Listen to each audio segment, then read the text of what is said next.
Bueno, Jaime, pues arrancamos un poco por donde tú quieras, pero bueno, sobre todo eso, remarcar la trascendencia que tuvo un personaje del calibre y de la inmensidad de Lili en unos tiempos como aquellos, haciendo lo que hacía, ¿no?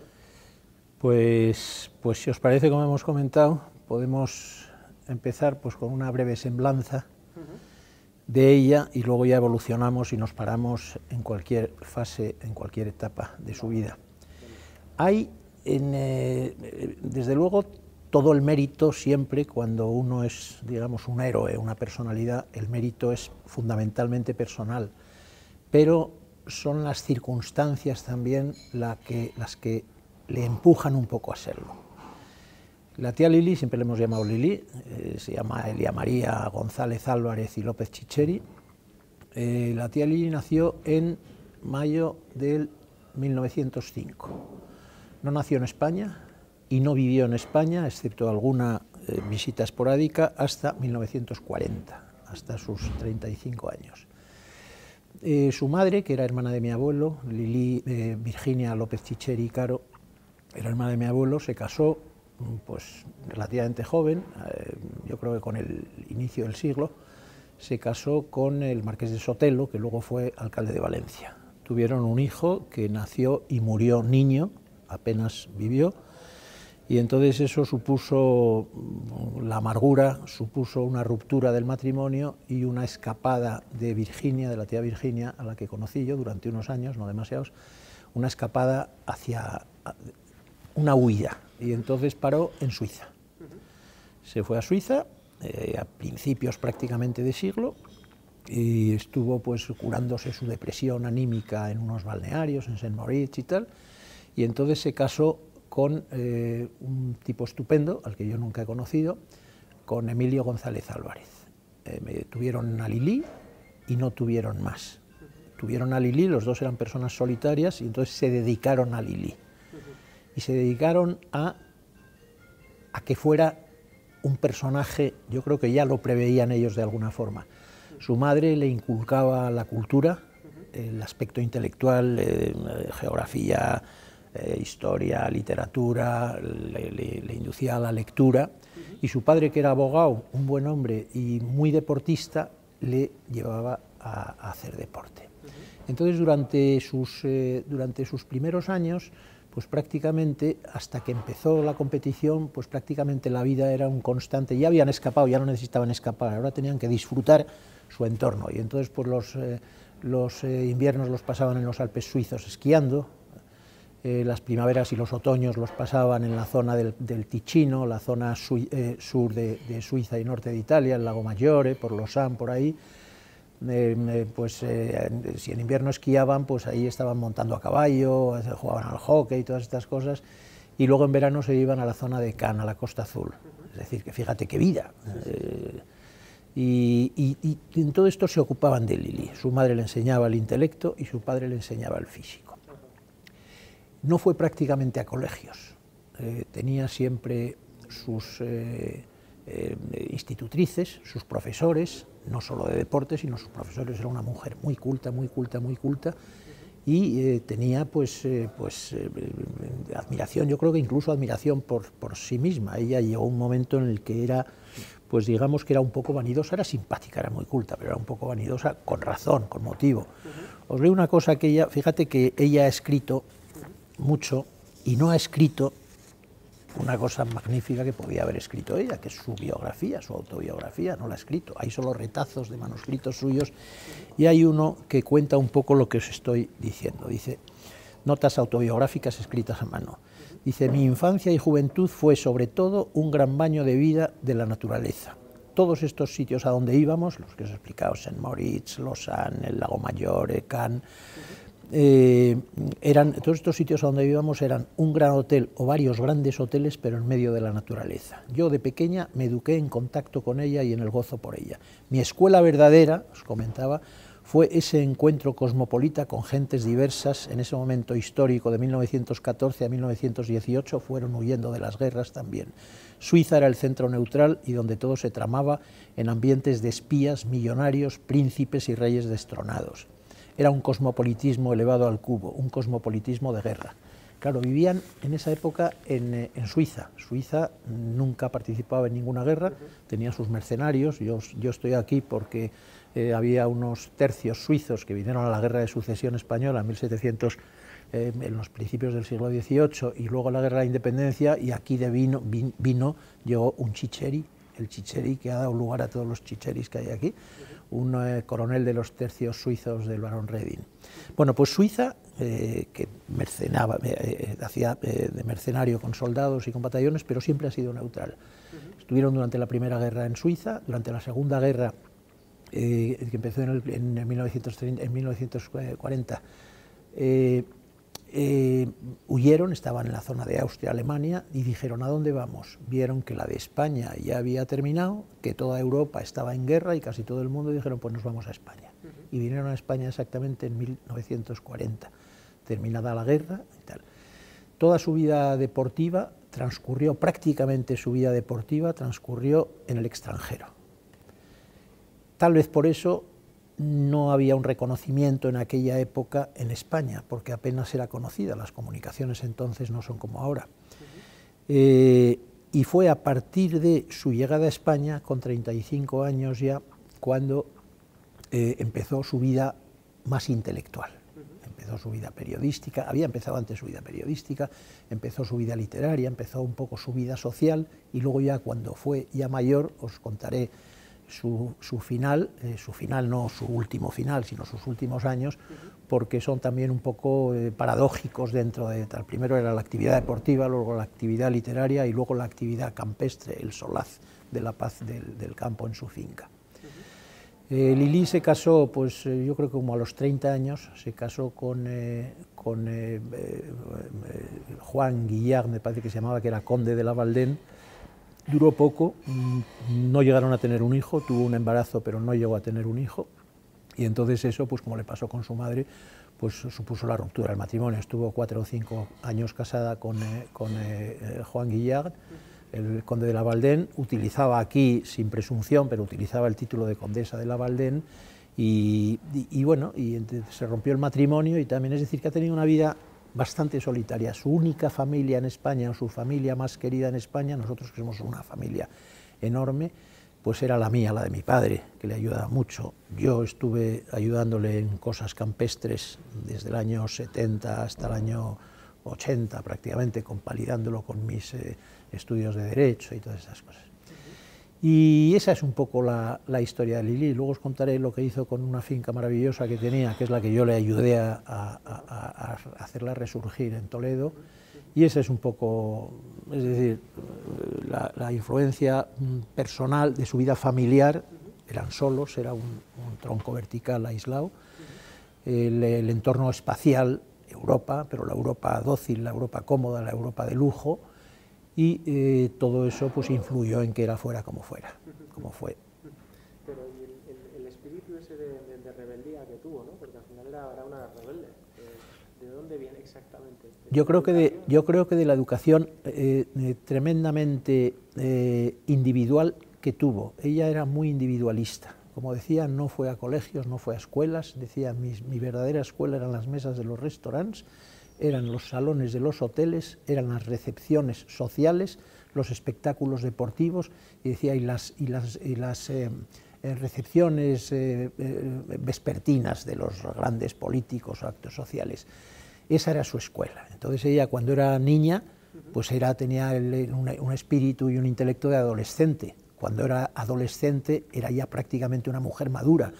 Cuando era una mujer madura siguió siendo madura hasta que llegó a ser mayor.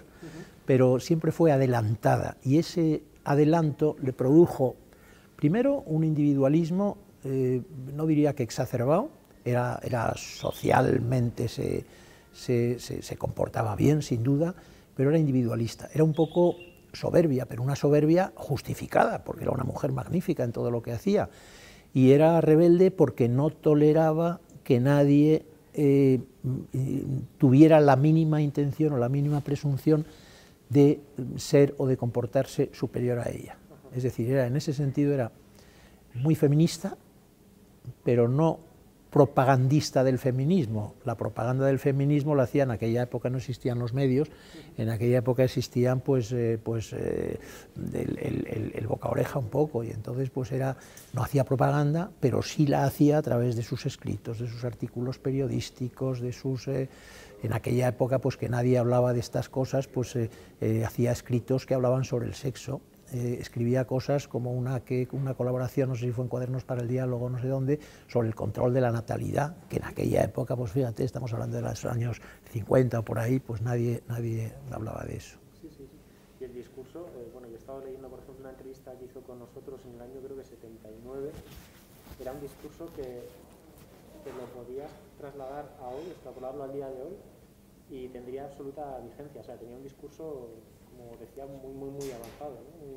Muy avanzado, y probablemente queriendo decir lo mismo que dicen hoy, con un enfoque probablemente muchísimo más intelectual, muchísimo más culto. No quiero poner ejemplos, pero hoy hay mucho estereotipo, mucha manera, digamos, que tratan de convencer un poco con el tono del lenguaje, no con el contenido del lenguaje. Ella era, y era una mezcla también de feminismo, pero el feminismo lo enfocaba también, una de sus obras era Feminismo y Espiritualidad, lo conectaba un poco con la religión. La tía Lili fue religiosa pero no beata, fue religiosa pero no practicante, era religiosa más en el sentido espiritual del término, en el sentido de pensar que hay algo más allá, algo por encima, pero no sometida a ritos, a beaterías, ni a los estereotipos religiosos. Y bueno, pues la verdad es que nosotros teníamos una gran admiración por ella. Ella venía mucho a casa, sobre todo a partir del año 50, ellos vinieron en el 40, ya vinieron ellas solas, Virginia, madre, y Lili, hija. Al poco tiempo compraron una finca, nunca habían sido camperos ni campestres, compraron una finca que tenía un precioso nombre, yo le tengo mucho cariño a esa finca y muchos de mis recuerdos están atados a ella, que se llamaba el Quintillo de Benquerencia, en el término de Almonacid, al lado de Toledo, a 14 kilómetros de Toledo. Me contrataron a unos aparceros, y cuando ya terminaron, la tía Lili quiso ocuparse de la finca, venció el contrato varias veces y tal, los aparceros pues se establecieron allí y no quisieron moverse. Tuvo un juicio en el que yo le ayudé, todavía no era licenciado en Derecho, pero mi padre, que me encargaba cosas de esas, oye, ayuda a Lili, ayuda a no sé quién, no sé cuántos, pues estuve echándole una mano, ganamos el juicio, consiguió la finca, había ahí una persona, Juan Mora, que era el encargado, que era un hombre leal de estos de campo, estupendos, y durante muchos años, después de que yo le ayudara a reflotar aquello, durante muchos años estuvo viviendo ahí en el Quintillo de Benquerencia, en Toledo, y fíjate el gesto de grandeza final que tuvo, que ella, como he dicho, no tenía hijos, no tenía herederos directos, no tenía descendientes directos. Cuando ella vio que todavía estaba con una cabeza absolutamente brillante, pero vio que ya no tenía demasiados años de vida, era tal su lealtad hacia Juan Mora, que era el guardés, el encargado de la finca, que había sido tan leal con ella, que se fueron a un notario y le dio en donación, una donación de una finca de 700 hectáreas a 14 kilómetros de Toledo. Fíjate qué gesto de grandeza. Eso... No hubo peleas, no hubo disputas de los herederos, que no éramos herederos forzosos ninguno, pero no hubo absolutamente ninguna... No, hombre, ¿por qué has hecho esto, tía Lili? Oye, vamos a ver si lo deshacemos, porque nada, todos respetamos su decisión. Tuvo su vena periodística, es también una de las cosas que planteabais ahí. Su actividad periodística empezó bastante antes de venir a España, según he leído, os recuerdo de la presentación en la que participé, lo hicieron hace 3 años en una institución que se llama Círculo Orellana, que lo lleva una señora estupenda, Leticia Espinosa de los Monteros, y me invitaron a participar a dar una charla junto con Antonio Garrigues, también familia, a dar una charla sobre Lili. Y entonces, la verdad es que fue un acto estupendo.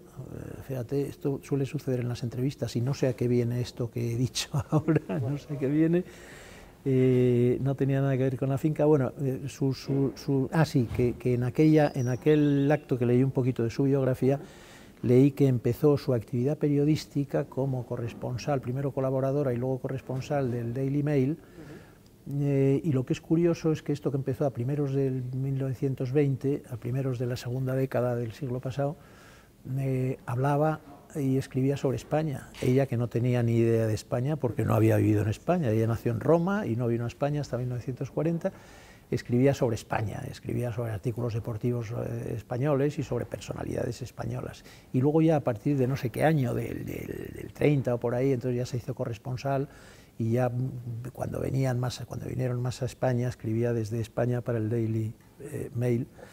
Luego escribió para La Riva, para Cuadernos para el Diálogo, para La Vanguardia, también escribió para La Vanguardia. Entonces hay artículos, yo tengo todavía algunos artículos de los que escribió ella, tengo mucha correspondencia de ella, correspondencia muy notable, escribía muy bien. Bueno, tiene una colección de, yo qué sé, por lo menos una quincena de libros, más de una docena, y como decía, lo que es curioso es que incluso yo, que estoy aquí, que no tengo nada notable, nada reseñable en mi vida, que ha sido una vida que me he divertido mucho, pues cuando cumplí los 70 hice mi biografía, como la hizo mi padre también en su momento, y ella que ha tenido méritos extraordinarios, y es lo que echamos de menos. A mí me hubiera gustado, en lugar de andar investigando por ahí o de saber lo que le escuchaba a ella en nuestros paseos por el campo, en los que hablábamos mucho, pues me hubiera gustado poder leer la biografía de la tía Lili.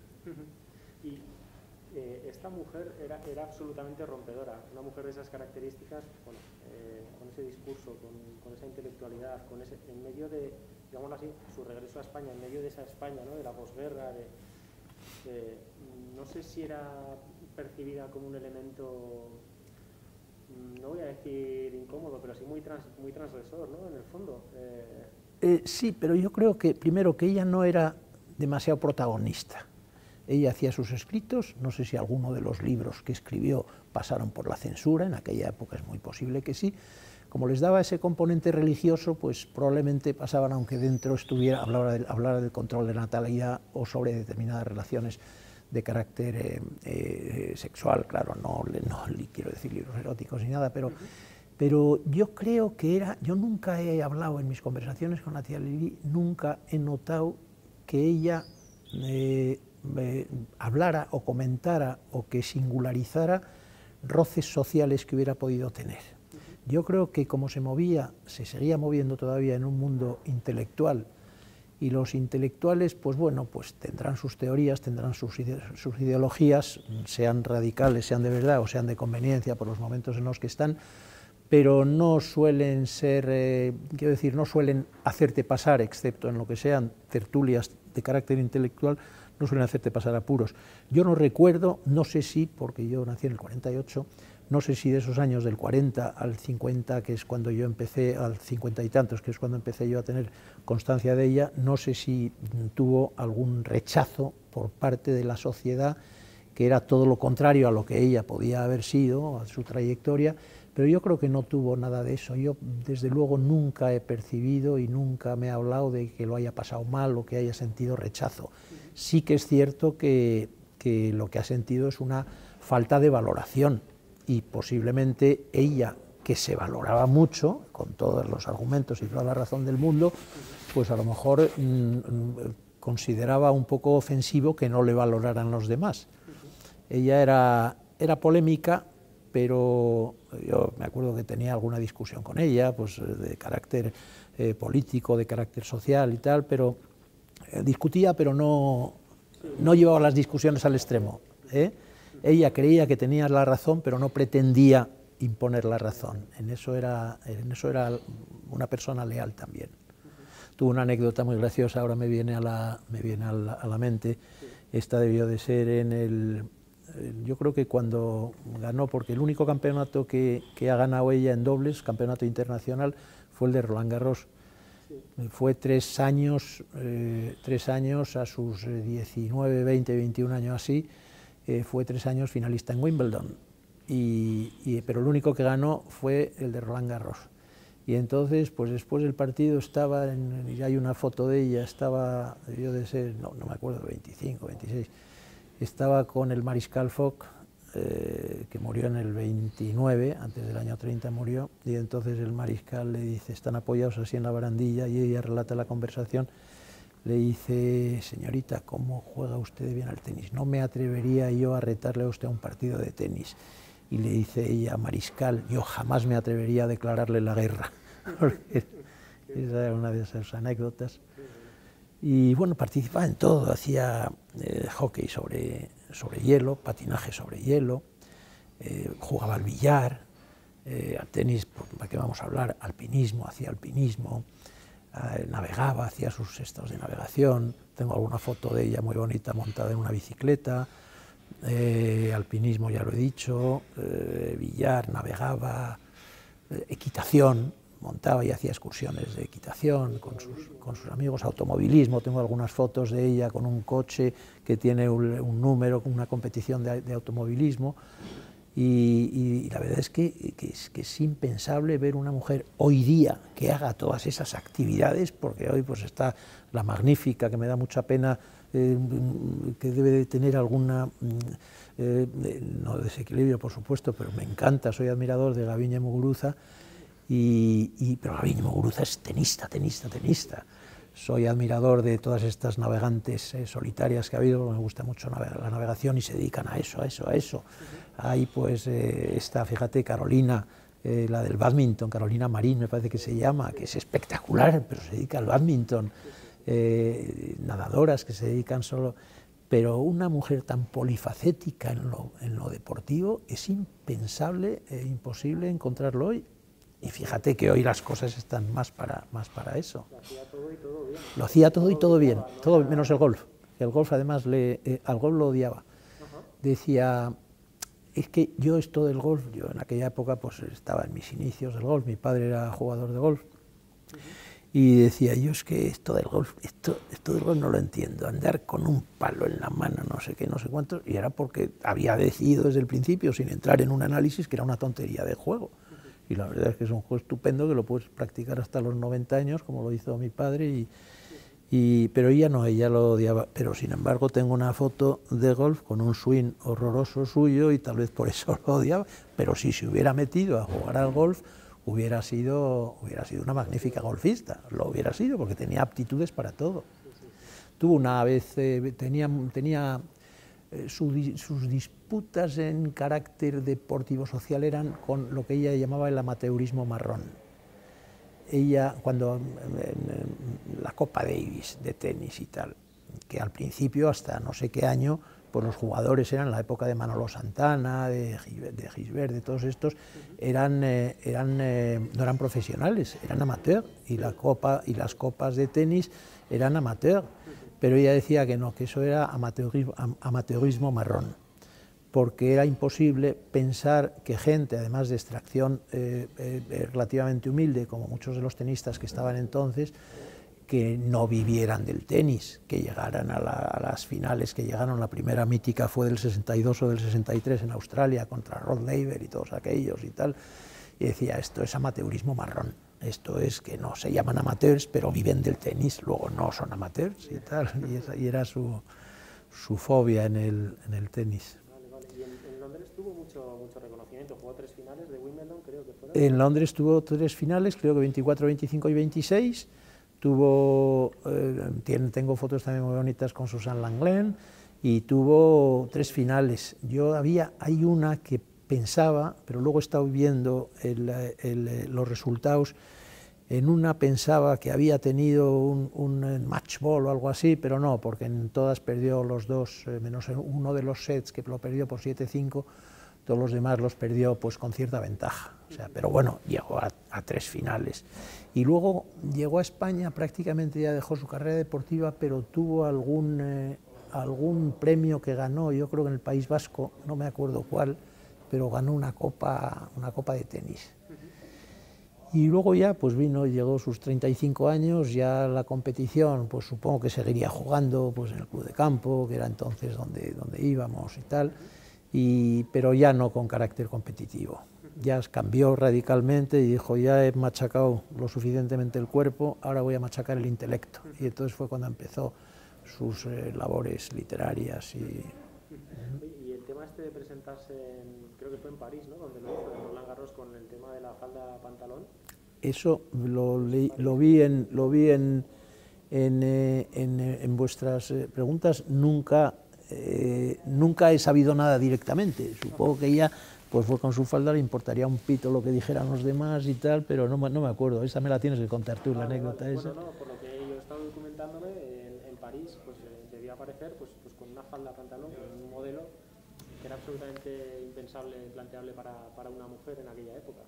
Con lo cual ella se presentó así y adelante. Y arrasó y adelante. Sí, y ya le pudieran poner tal que no. Le llamaban la señorita en Londres. La señorita, sí, de señorita, de señorita.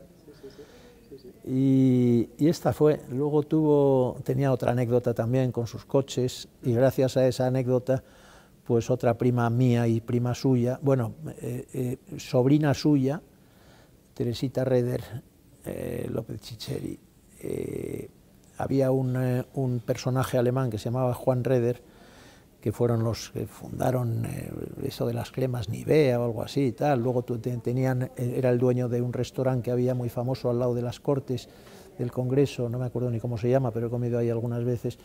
Y entonces vinieron a España a una cosa campestre en la que había una especie de gincana de coches y no sé qué, no sé cuántos, y entonces venía Juan Reder, venía con el coche, y entonces pues la tía Lili acudió allí, sin conocer a Juan Reder ni nada, acudió allí, Teresita, le llamamos Teresita Reder, pero era Teresita López Chicheri, iba con ella, no conocía a Juan Reder, y entonces esta, que era muy campechana, Lili, muy así, no sé cuántos, vio el coche de Juan Reder, déjame probarlo, que yo soy automovilista, no sé qué, no sé cuántos, tal, cogió el coche, lo metió en una de las cosas de la gincana, en uno de los estos, y le jodió el coche. Y le jodió el coche, y entonces se acercó, pues, a pedir disculpas, azoradísima y tal, y no sé qué, y Juan Reder, con una caballerosidad exquisita y tal, se presentó, le dijo que por favor, que no, total, que al final le presentó a Teresita, y fueron matrimonio durante muchísimos años, Juan Reder y Teresita. Y bueno, pues anécdotas de ese tipo y tal, pero la anécdota más grandiosa, la que te conté antes, la de regalarle una finca de 700 hectáreas. Eso no tiene precio. Y por ir poniendo un poquito el lazo, el tema de... ella llegó tarde a España y, como bien decía antes, los medios antes no funcionaban como ahora, con lo cual la información era mucho menor, etc. Ella sí que tenía esa espinita, ¿no? Un poco de que quizá el reconocimiento fue mucho menor de lo que debería haber sido, y fue además tardío, porque si no me equivoco le entregaron la medalla de oro al mérito deportivo, pero una vez ya falleció. Fue escaso y tardío. Tuvo, pues, no lo recuerdo, yo creo que una de las primeras cosas en las que le mencionaron en el año 58, no sé si crearon una especie de torneo de tenis, lo tenía anotado y tal, pero un torneo de tenis y tal, luego pues le concedieron la medalla Raimundo de Peñafort, no sé qué venía a significar esa medalla, porque es el patrón de la abogacía, Raimundo de Peñafort. Luego le entregaron la medalla de plata al mérito deportivo, el año no sé si 70 y tantos o 80, y luego ya el año en que murió en el 98, me parece que en julio del 98, la medalla al mérito deportivo, la medalla de oro se la habían concedido yo creo que en mayo de ese año, pero cuando se la entregaron ya no se la pudieron entregar porque ella había muerto. Y murió después de unos cuantos meses, felizmente no demasiado tiempo, pero unos cuantos meses con la enfermedad esta senil tan terrible que hay, el Alzheimer. Y en esos años murió, fíjate, además, un mes después, ella tenía entonces en aquella época una relación tremendamente íntima desde el punto de vista familiar con mi hermana Blanca, mi queridísima hermana Blanca. Yo hice 50 años el 13 de junio del 48. Ese día tenía una fiesta organizada en mi casa, en una urbanización en las afueras de Madrid, una fiesta para 100 personas, amigos y tal, y ese sábado 13 de junio del 48 me llaman y me dicen que a Blanca la mata un coche, a mi hermana Blanca. Fíjate qué día más trágico. Y un mes después, no me acuerdo qué día de julio, murió la tía Lili. Pero durante los años anteriores, 2, 3, 4 años anteriores, mi hermana Blanca y Lili tuvieron pues una relación estupenda. En otro sentido, julio del 1998, y ya no le pudieron entregar la... ¿Qué otros reconocimientos? Estuve mirando un poco y bueno, he visto que tiene algunas calles, calle Lili Álvarez, tiene una calle en Talavera que se llama Lili Álvarez, tiene otra calle en Córdoba, en Málaga, creo que en Málaga, que se llama Lili Álvarez. Luego he visto hace poco que, y no lo sabía, me lo dijo un sobrino mío que también tuvo relaciones con ella, un hijo de mi hermana Blanca precisamente, Jaime Carvajal, le pusieron con su nombre en un pueblito de Tarragona, en Montroig del Camp, un parque deportivo con su nombre. Es decir, que tiene algunas cositas, pero yo creo que menos de lo que... Pero hay otros deportistas españoles que han sido muy notables, me refiero dentro del tenis a Manolo Santana, dentro del esquí a, no me acuerdo cómo se llamaba, que tiene su hermana todavía, ¿cómo se llamaba el esquiador este que tuvo una medalla de oro? Paco Fernández Ochoa y tal. Y bueno, pues tampoco veo yo que se hable muchísimo de ellos, es decir, no sé qué tontería puedo decir, España valora poco a los suyos, ¿no? Es una tontería, pero es cierto. Entonces, tal vez el reconocimiento que le llegó tarde pudiera ser similar al reconocimiento que han tenido otros deportistas españoles, pero de hecho le llegó muy tarde, tal vez por la situación política en la que estábamos, por lo que hablábamos antes, porque había sido un poco rompedora, porque aunque se le toleraban sus apariciones fugaces en los medios y sus apariciones menos fugaces literarias, pero tampoco le ponían en la cúpula, tal vez por los tiempos políticos en los que vivíamos. Pero bueno, bastante buen recuerdo tiene en su familia, en los que quedamos en su familia, los que quedamos. Cada vez nos estamos yendo, pero vienen muchos más. Yo tengo una familia impresionante, de grande, de tal. Y también fundó el Seminario de Estudios Sociológicos sobre la Mujer, eso me parece también llamativo. Eso lo tenía yo apuntado por aquí, porque me sorprendió también. Sí. ¿Lo fundó con otras mujeres? Sí, en 1960, junto con otras mujeres, y aquí lo tengo apuntado, Lafite, Consuelo Gándara, Salas Larrazábal, las dos hermanas, Concepción Borreguero, y montó el Seminario de Estudios Sociológicos de la Mujer con el objetivo de ser un espacio de reflexión, diálogo e investigación. Perteneció a él hasta su desaparición, en 1986, cosas que sorprenden, porque una cosa de este tipo que desaparezca en 1986, que ya estábamos en una situación post-transición, en una situación estupenda, ya fue el año en que nos incorporamos a la Unión Europea y tal, y no sé qué. Luego también pues participó en 1951 en la Batalla de la Feminidad, en un congreso feminista hispanoamericano. Pues esto no sé si tuvo lugar en España o no, pero en 1951 un discurso en el Congreso Feminista Hispanoamericano que se llama Batalla de la Feminidad, no sé si la censura lo habría pasado.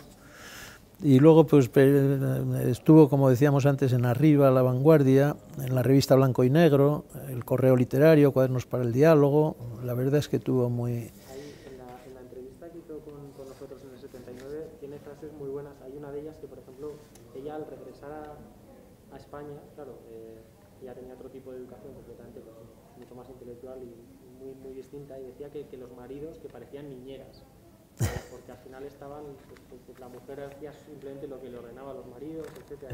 Sí. Deja frases muy buenas. Pues ella lo decía fundamentalmente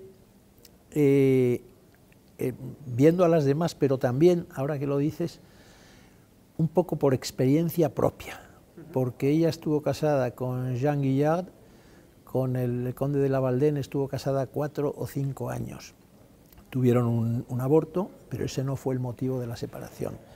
El motivo que luego a ella le he oído o le he leído en algún sitio es que temía, no sé si llegó a suceder, que su matrimonio con el conde de Lavaldén interrumpiera o supusiera una disrupción en su actividad deportiva, porque su actividad deportiva era continuamente viajes para arriba, para abajo y no sé qué, no sé cuántos, y eso para una mujer brava, esté casada o no, fenomenal, pero una mujer que no sea excesivamente brava, pues un marido un poco niñera, como decía ella, y tal vez lo decía un poco por su percepción, por su experiencia personal, y tal vez ese fue uno de los motivos de su separación prematura del conde de Lavaldén.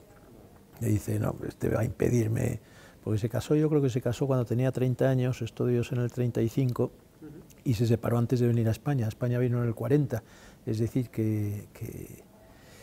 y entonces ya su actividad deportiva plena ya la había desarrollado, porque a los 30 años ya pues seguía participando en cosas, pero ya no tanto. Pues no sé, Jaime, yo creo que hemos tocado un poco prácticamente todos los... Yo creo que fue una mujer orgullosa de lo que había hecho. Si me preguntan, ¿tú crees que Lili fue feliz? Me costaría asentir en el concepto que tenemos un poco de la felicidad. Orgullosa de lo que hizo, sin duda, fuerte y tal, pero feliz, no sé. Yo creo que ha tenido una vida, excepto en sus primeros años, yo creo que ha tenido una vida excesivamente solitaria, porque cuando vino a España, ya te decía que la familia es muy extensa, pero se centró fundamentalmente en la nuestra, en la de la rama de mi padre. Y no con los demás. Ella era la madre de Lili, Virginia, era hermana de otros dos, de Juan López Chicheri Caro, de Nicolás, que es mi abuelo, Nicolás López Chicheri Caro, y Virginia López Chicheri Caro. Lili prácticamente con los hijos, los descendientes de Juan, no ha tenido ninguna relación. Con los descendientes de Nicolás, de mi rama, ha tenido relación con nosotros, muy especialmente conmigo y con mi hermana, y luego con la rama de los Garrigues. Joaquín Garrigues estaba casado con una hermana de mi padre, María Teresa López Chicheri, y de esos Garrigues hay uno de los hijos, Eduardo, diplomático, con el que tenía también una relación bastante intensa. Pero quitando eso, pues yo me acuerdo que en las Navidades venía a casa siempre, al principio con su madre, con Virginia, que ya era muy viejita, y venía a nuestra casa, no iba a ninguna otra casa familiar. Cuando tenía algún apuro o algo así, acudía a mi padre, y mi padre pues decía, Jaime, ¿qué te parece si le echas una mano y no sé qué? Y yo creo que era una mujer que fue una mujer muy solitaria, muy solitaria. Y la soledad, excepto a los eremitas, que tampoco lo sé, pero la soledad es un poco opuesta a la felicidad, no lo sé. Y así fue, pero bueno, ha tenido una vida plena, una vida interesante, y cuando ya hace tiempo que se ha ido una persona y hay mucha gente que la recuerda y que habla de ella, eso tiene un mérito extraordinario, eso es bueno. Además que es un personaje, haciendo esta serie, claro, Lili es un personaje inmenso, sí, porque tocó tantos palos, hizo tantas cosas, lo hizo bien, era intelectual, deportista. No es fácil abordar, no es fácil, porque es todo. Sin embargo, hay una pionera que, empezó con la primera futbolista, bueno, ya sabes dónde acotar, ¿no? Pero claro, Lili... Sí, ¿no? Por eso hemos hablado de tantas facetas de su vida, y alguna nos dejaremos por ahí. Sí. Tenía una casa, yo iba mucho a su casa, y luego era rara en algunas cosas. Cuando yo todavía vivía en casa de mis padres, yo me independicé, yo tardé en hacer una carrera tan sencilla como la de Derecho, tardé 8 años, porque me dedicaba mucho al campo. Con las cosechadoras de la finca de mi padre en el Delta del Ebro, me las llevaba por España, tal. Yo a mis 19 años, jefe de equipo de un montón de cosas, buscando trabajo por ahí para las cosechadoras y tal. Y entonces, pues, cuando llevé la finca de la tía Lili, iba a su casa, tenía una casa muy mona en Alberto Bosch, en el número 3, al lado del Retiro, y entonces, pues, iba ahí, y entonces, pues, iba a la nevera, cogía, me echaba un vaso de leche y bebía un vaso de leche. Y me lo recriminaba, oye, ¿y tú? Hombre, tía Lili, me acuerdo que me dejaba un coche que tenía, que era un Opel Gran Capitán, un coche de esos antiguos y tal, estupendo y tal, y un día yendo a su finca, pues unas chicas hicieron autostop y las recogí. ¿Y qué hacéis? Nada, dando una vuelta por aquí, tal. Les di una vuelta por los alrededores de Almonacid, les llevé a la finca, les presenté a Juan Mora y no sé qué, no sé cuántos, y nada, una cosa sencilla por la mañana y tal. Se enfadó muchísimo porque había cogido en su coche, en autostop, a dos señoritas. Y tenía esas cosas de que de vez en cuando pues se enfadaba por una cosa, por una cosa así. Una persona que tiene carácter, que tiene personalidad, que es singular, ¿no? Es singular, sobre todo era singular. Y bueno, pues a mí me gusta hablar de ella porque para mí era admirable. Una mujer distinta. Distinta, completamente distinta. Y distinta, muy completa. Y lo que tú decías, que hablar de una persona, de los méritos de una persona en una faceta determinada, que es lo que normalmente de una persona, es, aunque sea una buena persona o tal, pero es que Lili ha cogido todo. El periodismo, la literatura, la ideología rebelde y feminista en su época, los deportes, pero no solo un deporte, 8 o 10 deportes, y todos bien, todos bien. Es una, yo digo, no sé si titularlo así o no, pero me parece la pionera total. Sí. Total en el sentido de eso, de recoger absolutamente todo. Y polifacética. Sí, sí. Muy bien. Bueno, pues ya estamos.